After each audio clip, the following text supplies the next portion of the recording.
Slip space. I could not escape. The brass eyelid was too thin. Light was enemy.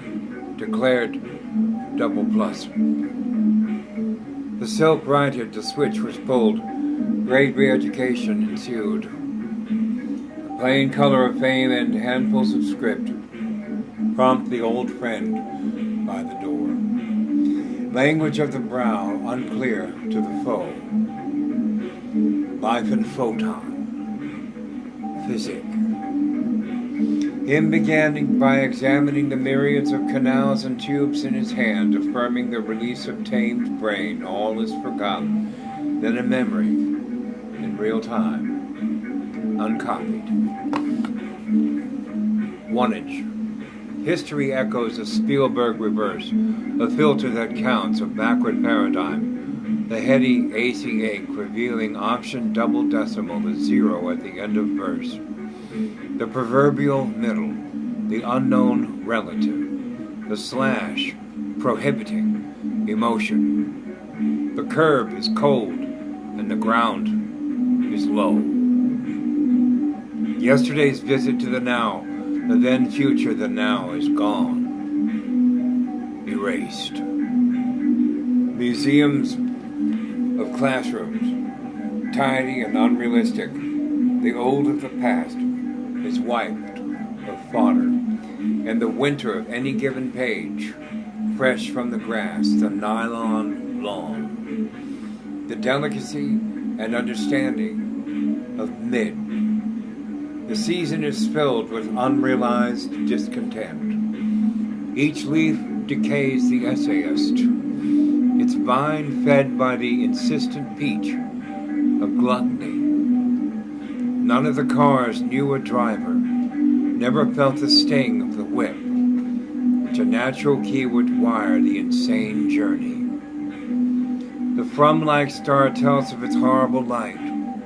It doesn't hurt the spirit to behold their decent gaze. The date star is bridged by the Madonna on the moon. Arcane, forgotten mist clears up to her the cheek of her abandonment. The iron is not telling, and nothing works. Air inferior. Her fingers trace the previous century of life, a map-like decayed tree, emblazoned in the messages and encased in an exhibit. No sand was exchanged, and salt like money filled the houses. They all look back and cease to wonder, as if that time before the break, before the roof called Grandpa Bell. Somewhat following the assigned, chosen birds take one of several reserved ways. The white, laundered, real, cat-like departure, the cord of worn string, the edified uni, the all-word burns weakened tissues of the malconcept. Commercialism, not the title, not the destined ship. Only the arrival of the hull can be guaranteed. The remainder is dimensionless. The imagination of the child, pretend cowboy, the living room, infinite times, places, the home, a dimension of honor. The I do know, conceptualizing the hot manifestation, goodness with the cold. The mal-expectation of a snowflake. Not finding reasonable motivation for ruining next month's parade, it being January, so all the weather fell into a symbolic geometry. The hope of proof, a warm language, the assured, the end of a long, sleepy period, a hopeless time, the no on the arm. The fail is safe.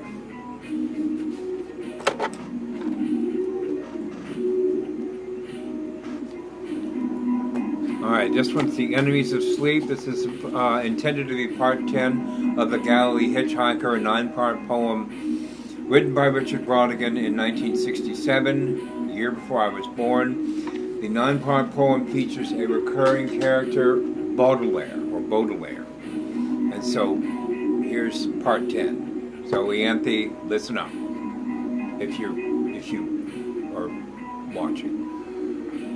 Baudelaire likes to be kept awake nights. The sunset was like a slip made of silk, breathing on the outdoor string, fresh with purpose, and he is reminded of his unearthly childhood.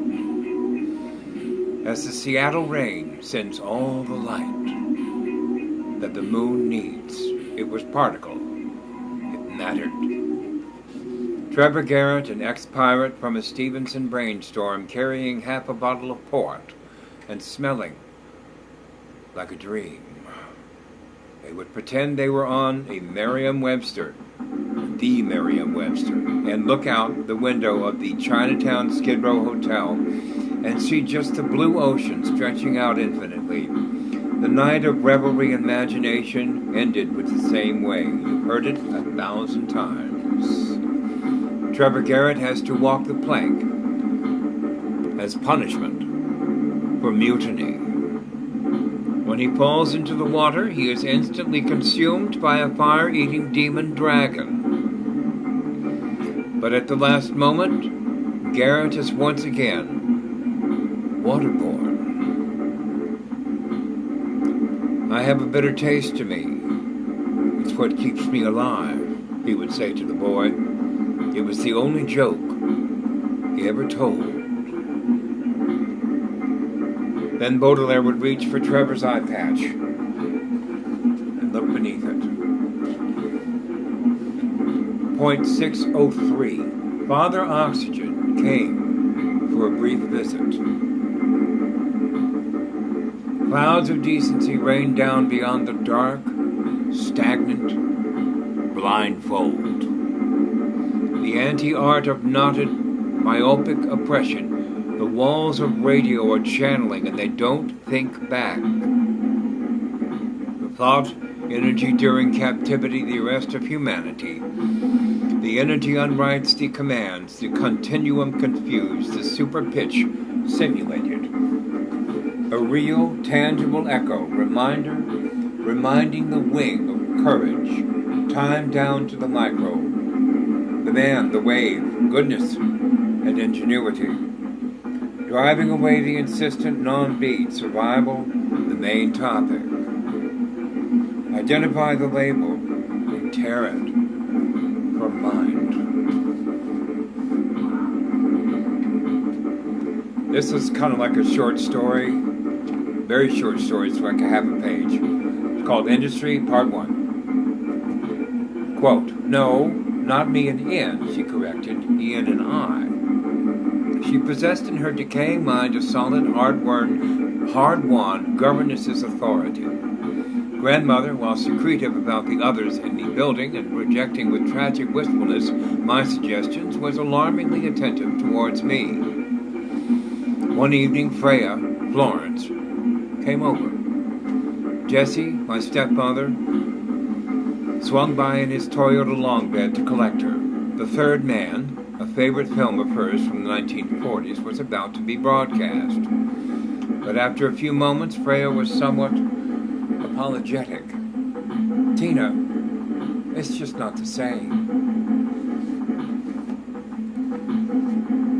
Prefabricated. Bricated is in parentheses. The parchment is a brownish autumn tribute. It has been increased only once to deliver it to us behind glass. Years go by and the disaster is wrapped in pearl silk to keep moisture's evildoer at paper's length. It lacks defense, having reached the fundamental nerves. In time for the osmic eye cleared of dust, the 10th ton, terrible irritation, payoff underestimated by the dictionary, by the encyclopedia. Industry Part 2. Chronological. The death of depth. Slaughtered recognition encrypting the desperate secret. The 50th year. A long-awaited spiritual punctuation. Form of country soaked, a drenched countryside. Clods survived the gentle storm. The rain was more like mist. It barely existed. The gifted mind hovers in iridescent on an invisible path, connecting Earth. He was there, standing before me. Hands intervened momentarily, and I know that though we would never touch again, I would belong to someone. Evening. The table was always immaculate. The great practicality of it was, as they say, immediately apparent. I tried my best. She hated my distances. With contempt she raised bars. The system was perfect. No one, her especially, expected anyone to get along with her.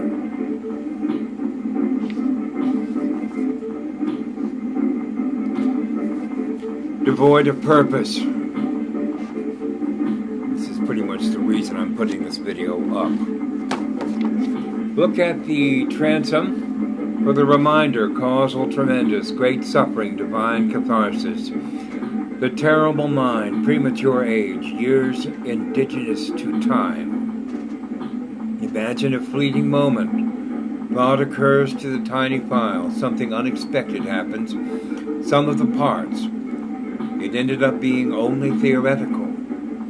The work was done suddenly, ending the initiates, falling as an empire in deep space. Vulnerable underbelly.